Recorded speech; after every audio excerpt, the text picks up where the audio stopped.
अखिल भूमंडलीय सर्व शिरोमणि मुनि समाज के संस्थापक आदि मुनीश्वर योगेश्वर सदगुरुदेव शिव मुनि महाराज की जय। उपस्थित मुनि वृंद, साधु सज्जन वृंद, संत वृंद, साधक वृंद, आध्यात्म ज्ञान के जिज्ञासुओं और प्रेमियों, सभी श्रोता वृंद, आप सबको मेरा कोटिशः नमन, सप्रेम जय जीव। तो आध्यात्मिक चर्चा चल रही है और हम लोग सदगुरुदेव शिव मुनि महाराज रचित ग्रंथ निरोग होने का अद्भुत उपाय पर चर्चा कर रहे हैं। और सदगुरुदेव शिव मुनि महाराज का ये शीर्षक दिया हुआ है जीवनी शक्ति और प्रकृति चिकित्सा अध्याय 10। इसी पर चर्चा चल रही है। आज हम लोग आगे पढ़ेंगे, है ना।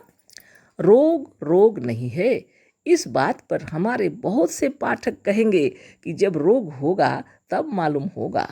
वह कहेंगे कि जब असह्य पीड़ा होने लगती है तब हम कैसे कहें कि यह रोग नहीं है। इसका उत्तर हम एक दृष्टांत देकर देना चाहते हैं। हमारी स्त्री के पैर में एक फोड़ा हो गया। यह फोड़ा एक छोटे फोड़े को औषधि से दबा देने के कारण ही हुआ था। अस्तु कारण जो कुछ हो, फोड़ा हुआ और उसमें पीड़ा होने लगी। अपने से वह शीघ्र फूट नहीं सका। बात यह है कि बचपन से जब शरीर के फोड़े चीर चीर कर शस्त्र और दवा के बल पर अच्छे किए जाते हैं तो शरीर का वैसा ही स्वभाव हो जाता है। शस्त्र के और विषैली औषधियों के प्रयोग से जीवनी शक्ति कमजोर होती जाती है। जीवात्मा या मन की आज्ञा पर चलने वाले असंख्य शरीर रक्षक अणु इन शस्त्रों और औषधियों के प्रयोग से मर जाते या औषधि द्वारा मार डाले जाते हैं।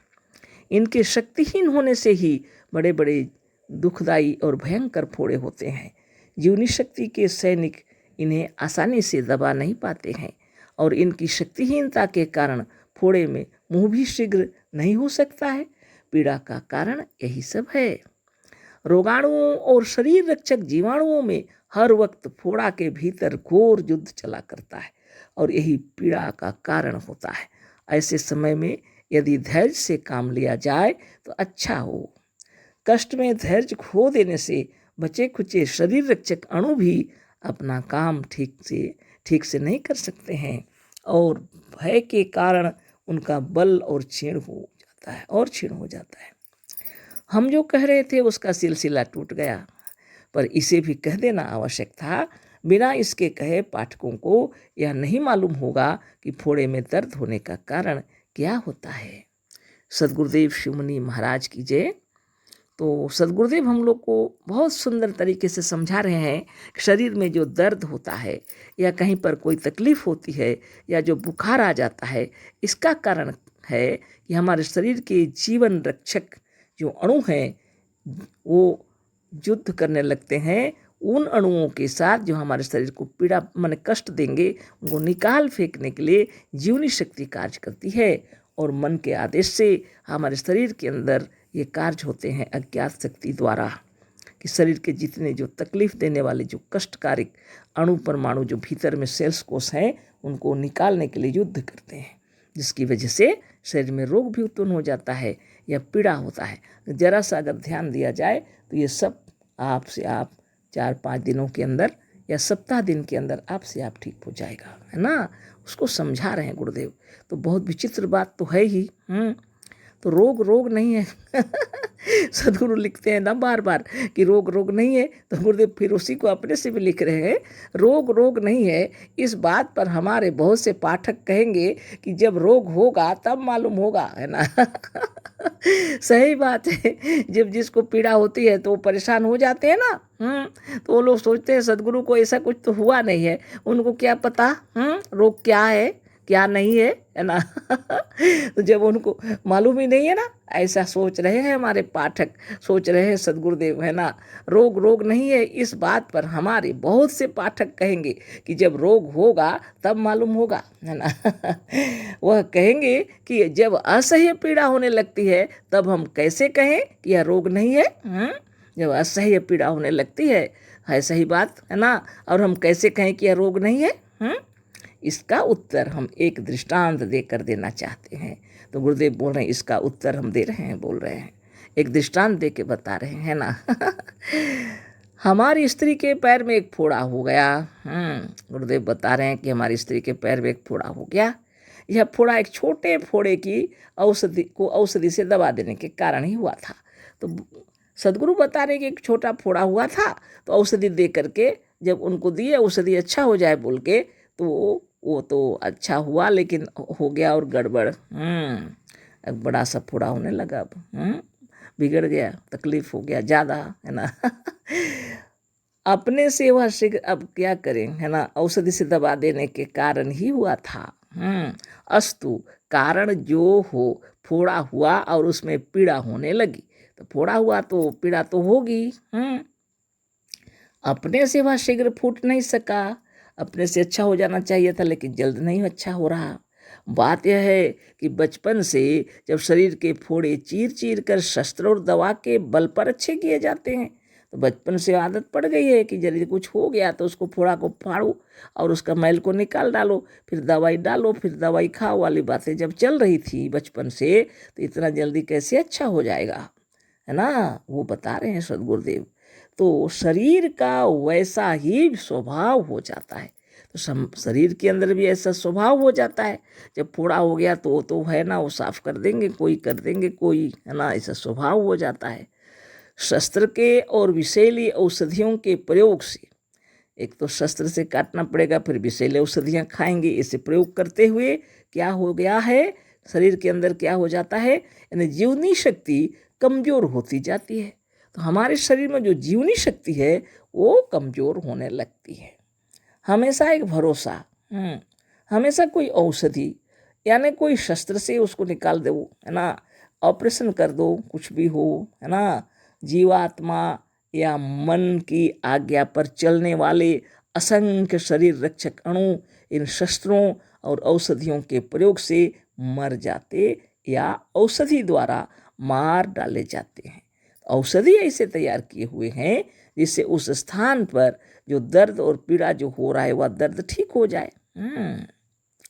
तो करना तो वही होता है, लेकिन वास्तव में क्या हो जाता है, उसे वो अच्छे करने के लिए जो दवाई दी जाती है, उसी दवाई से कभी कभी क्या प्राय ऐसा ही हो जाता है कि वो जीवात्मा जो मन जो डाल रही है उसके शक्ति जो है, उसके अंदर में जो जीवनी शक्ति कार्य करती है, और जो सेल्स कोष है, कार्य करने वाले जो सैनिक हैं, वो क्या हो जाते हैं, मर जाते हैं कुछ, या तो औषधि के द्वारा मार डाले जाते हैं, है ना। इनके शक्तिहीन होने से ही बड़े बड़े दुखदायी और भयंकर फोड़े होते हैं। जब जीवनी शक्ति की रक्षक जो हैं, शरीर रक्षक अणु जब शस्त्रों के द्वारा या इससे प्रयोग करते हुए कुछ मर जाते हैं या मार डाले जाते हैं, उस स्थान पर जीवनी शक्ति जो कार्य करती थी वो बंद हो जाती है। तो इसकी वजह से क्या हो जाता है, बड़े बड़े फोड़ा हो सकते हैं, है ना। जीवनी शक्ति के सैनिक इन्हें आसानी से दबा नहीं पाते हैं, और इनकी शक्तिहीनता के कारण फोड़े में मुंह भी शीघ्र नहीं हो सकता। हमेशा से जब ऐसा किया जाता है, जब फोड़ा लग हो गया अपने से फट जाना चाहिए, पर हमेशा ऐसा नहीं होता, उसको फाड़ना पड़ता है।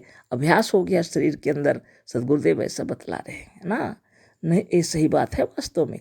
अगर ऐसा नहीं करेंगे तो फूटेगा ही नहीं, बहुत कष्ट होगी, है ना। इस तरह से हो जाता है। पीड़ा का कारण यही सब है। तो दर्द का कारण क्या है कि जीवनी शक्ति कार्य कर रही है वहाँ पर, लेकिन वह कार्य जैसा हो जाना चाहिए उतना जल्दी नहीं होता। क्योंकि हम लोगों ने आदत बना ली है औषधि खाने की, या तो उसको फोड़े को फाड़ देने के लिए शस्त्र से काट दिया जाएगा, ऐसे अभ्यास कर चुके हैं, तो जीवनी शक्ति कमज़ोर हो रहती है ना, जिसके कारण में युद्ध चलते रहता है, भीतर दर्द होने लगता है। रोगाणुओं और शरीर रक्षक जीवाणुओं में हर वक्त फोड़ा के भीतर घोर युद्ध चला करता है। जब शरीर के अंदर कहीं कुछ हो गया, शरीर की जीवनी शक्ति कार्य करती है, और जीवन रक्षक जीवाणु और वहाँ को जो रोगाणु है उनके साथ युद्ध चलते रहता है। यही पीड़ा का कारण होता है। तो रोगाणुओं के साथ जीवन रक्षक जीवाणु युद्ध करते रहते हैं, और इसी से पीड़ा होता है ना। ऐसे समय में यदि धैर्य से काम लिया जाए तो अच्छा हो। ऐसे समय अगर धैर्य से काम लिया जाए तो अच्छा हो। धैर्य से काम कौन लेते हैं, योगी लोग लेते हैं, दूसरे कौन लेंगे। जिसको साधन ध्यान तपस्या नहीं है मालूम, वो बेचारा क्या करेगा, तो डॉक्टर के पास जाना ही पड़ता है ना, औषधि खानी पड़ेगी, है कि नहीं। तो बिना योग साधन से इन शक्ति के इनको सहा नहीं जा सकता, है ना। कष्ट में धैर्य खो देने से बचे खुचे शरीर रक्षक अणु भी अपना काम ठीक नहीं कर सकते हैं और भय के कारण उनका बल और भी क्षीण हो जाता है। कष्ट में धैर्य रखना साधारण बात थोड़ी होता है, बहुत कठिन है। लेकिन योगी लोग की बात अलग होती है। और वो पहली बात तो ये है कि उनको तो ऐसा होगा भी नहीं, है ना। नित्य योगाभ्यास करेंगे तो कहाँ का फोड़ा, कहाँ की कष्ट, सब कुछ नहीं होता, है ना। लेकिन अगर नहीं सह सकते हैं, शरीर रक्षक अणु अगर कमजोर हो गए हैं तो फोड़ा भी होगा, बीमारी भी होगी, कष्ट भी होगा।